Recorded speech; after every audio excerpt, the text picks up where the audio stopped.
So I came across an interesting tweet that was originally posted by Field Yates, NFL Network guy, insider, and all this kind of stuff. And then a follow-up to the tweet that Field Yates put out. So Field Yates says free agency has legitimate perils, especially in the long term, but can provide an immediate upside. The 7 highest spending teams in the past 7 years spiked in wins. Okay.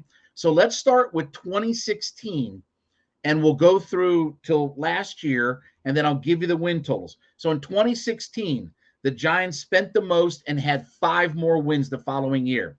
2017, the Jaguars had 7 more wins the following year. The Bears in 2018, 7 more wins. The Jets in 2019, 3 more wins. The Dolphins in 2020, 5 more wins.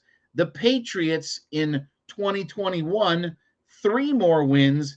And then the Jaguars last year, who were the number one, right? They signed the former Falcon linebacker.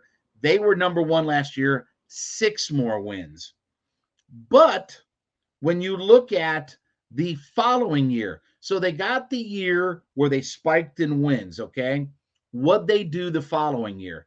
Well, let's start back. 2016 Giants had 5 wins, okay? 2017 Giants, 8 less wins. 2018 Jaguars, 5 less wins.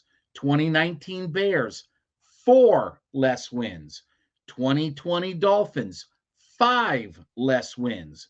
2021, the 2020 Jets, 5 less wins. 2021 Dolphins, 1 less win. And then the Patriots in 2022 had 2 less wins. Now, maybe that trend will get bucked by Jacksonville, whether it's, whether they stay about the same or whatever. But here's the thing about free agency, okay? Free agency can give you that immediate pop, but you don't build for the long term through free agency. And it shows that you get a big boost and a big jump and things like that. Then the league catches up to you, right?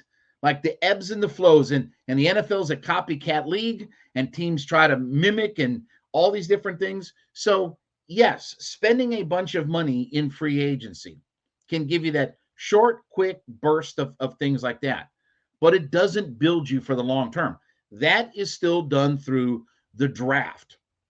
And I know everybody points to, well, the Rams, were okay. The Rams were a Super Bowl team a few years ago that drafted all of their guys. Jared Goff, Todd Gurley, Cooper Kupp, Aaron Donald. They drafted all those guys. Then a couple of years later, then they could say, well, screw the draft. We're going to go out and make splashy moves and stuff like that. And then they won the Super Bowl. So you took a Super Bowl team and just elevated it to winning the Super Bowl. But this is where the Falcons have to be careful. And I've always said this, and I've said it many times on this podcast. Having lots of cap space isn't a good thing in the NFL. Having lots of dollars to spend in free agency isn't a good recipe for long-term success, because it means you didn't draft well. It means that you have a lot of guys that are not worthy of a second contract. And when you have those kinds of guys, you have to try to, fill in holes in that dike before the whole dam burst on you. And that's not really the way to live. You want young, cheap labor, especially if you can get it at quarterback, right?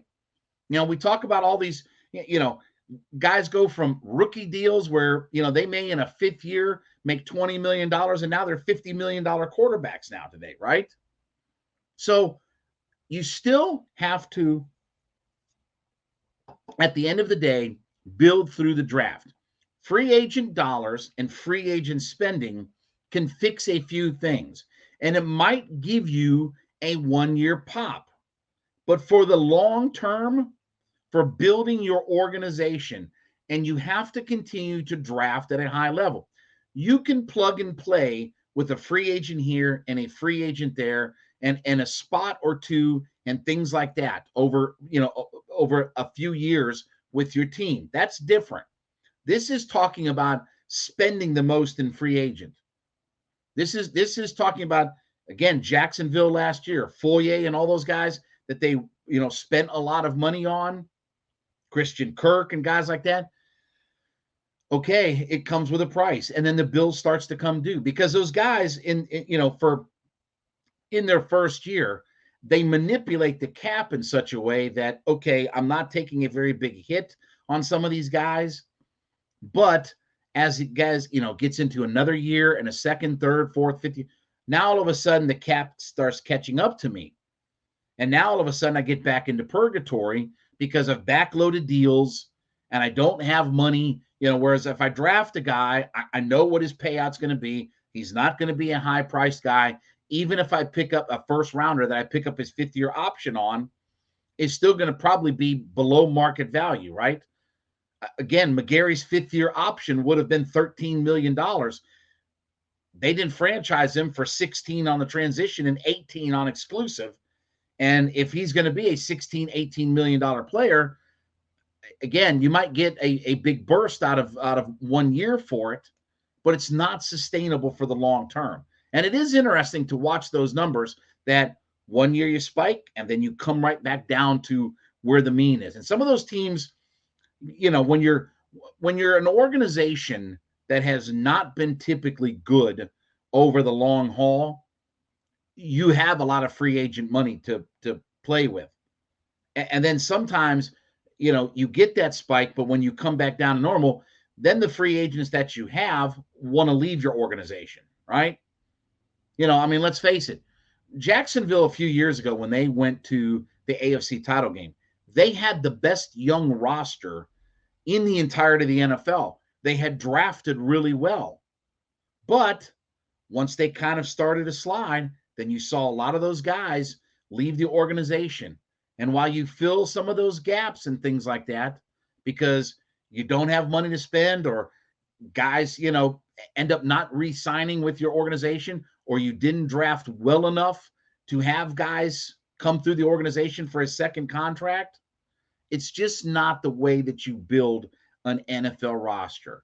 Always stick with the plan of drafting really good players.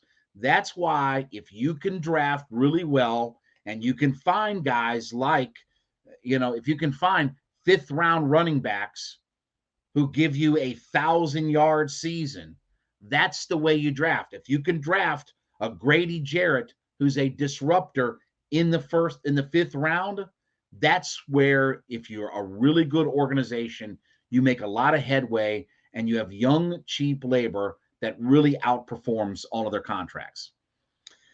All right, let's talk about our friends over at Built Bar. Listen, it's a new year. You're looking to be a new you, and we're eating right, and we're trying to get healthier and things like that. So we're looking for our snacks, low sugar, low carb, low calorie, but high protein. Built Bar's got you covered. So check out all of the great flavors at Built.com, all the different protein bars that are available, and you can also get the protein-infused marshmallow puffs, but they're always coming out with new flavors every month. 130 calories, 4 grams of sugar, but 17 grams of protein. So whether you go the traditional protein bar way or you go with the protein-infused marshmallow puffs, check it out. But now you can go to Walmart in the pharmacy section and grab you a box of Built Bars, or you can head over to Sam's Club and grab you a box of Built Bars. So whether you go the brick-and-mortar route or whether you go online to Built.com, they've got you covered either way. Whatever way that you prefer, grab your box of Built Bars today.